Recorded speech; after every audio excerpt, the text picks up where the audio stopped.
Hello people. In my previous video I just realized that I'm practically muttering into the camera, so I have to be speaking loudly if I want to be heard.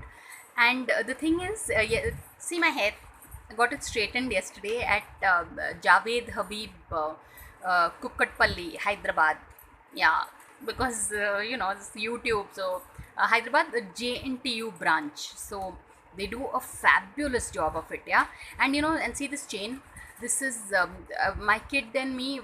He calls it the happy chain. We call it the happy chain because these stones are such.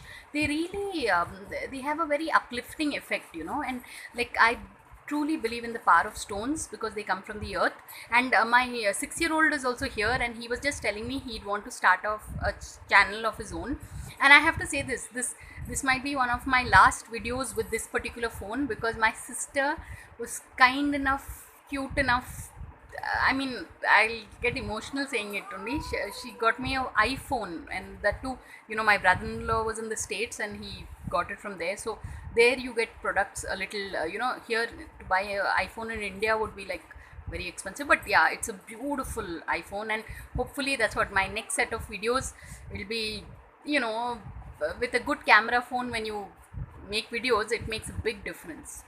So yeah, I'm speaking so fast, but because it's already crossed a minute. So on that note, thanks for watching and please subscribe.